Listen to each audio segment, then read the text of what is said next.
गांव में रहने वाला 14 साल का राजू बहुत शरारती था। उसे मेहनत करने से ज्यादा दूसरों के बगीचे से आम तोड़कर खाना अच्छा लगता था। गांव के बाहर एक बूढ़े बाबा का बड़ा आम का बाग था। बाबा हमेशा कहते थे, बेटा, अगर आम खाने हो तो मांग लेना, चोरी मत करना। लेकिन राजू ने उनकी बात कभी नहीं मानी। एक दिन दोपहर में जब सब लोग आराम कर रहे थे, राजू चुपके से बगीचे में घुस गया और सबसे ऊंचे पेड़ पर चढ़ गया। पेड़ आमों से लदा हुआ था। राजू जल्दी जल्दी आम तोड़ने लगा। तभी उसका पैर फिसल गया और वह जोर से नीचे गिर पड़ा। राजू दर्द से चिल्लाने लगा। उसके पैर में गंभीर चोट आई थी। आवाज सुनकर सबसे पहले वही बूढ़े बाबा दौड़कर आए।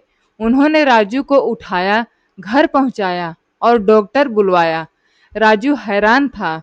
उसने रोते हुए पूछा, बाबा, मैंने आपके आम चुराए, फिर भी आपने मेरी मदद क्यों की? बाबा मुस्कुराए और बोले, बेटा, गलती करने वाले को सजा देना आसान है, लेकिन उसे सही रास्ता दिखाना सबसे बड़ा काम है। बाबा की ये बात राजू के दिल को छू गई।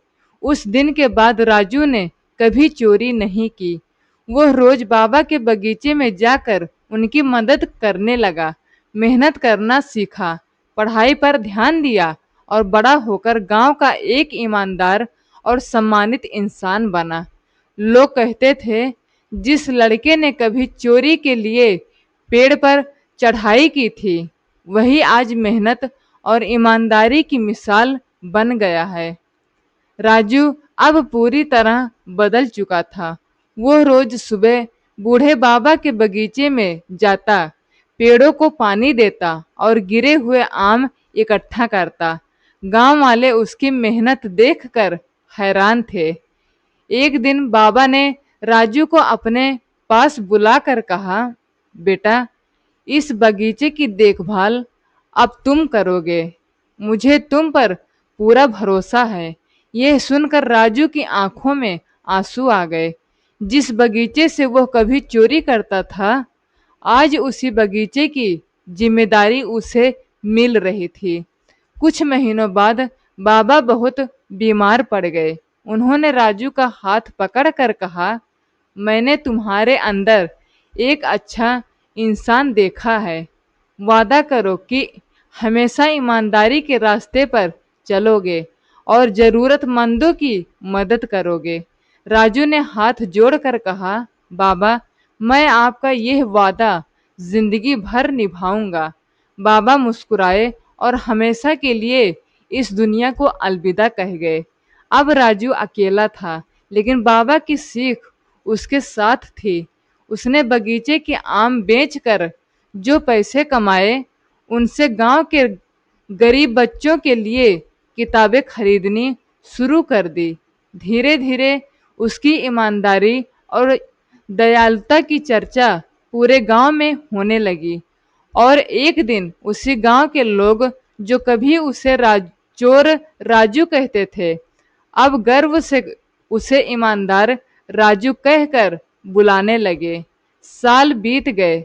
राजू अब जवान हो चुका था और पूरे गांव में उसकी ईमानदारी की मिसाल दी जाती थी।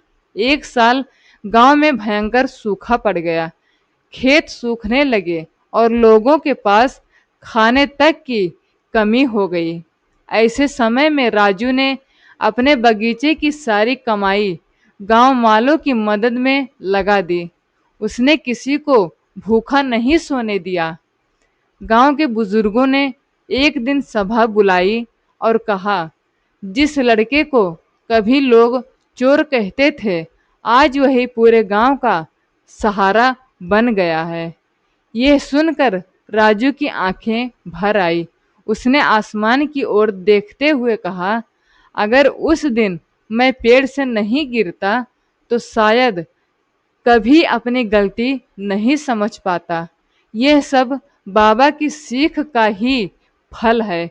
उस दिन राजू ने बाबा के बगीचे के बाहर एक तख्ती लगवाई जिस पर लिखा था, गलती इंसान को बुरा नहीं बनाती, लेकिन अपनी गलती ना मानना इंसान को छोटा जरूर बना देता है।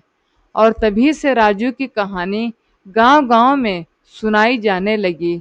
जिंदगी हमें कभी कभी गिराकर वो सिखा देती है जो हम खड़े होकर कभी नहीं सीख पाते।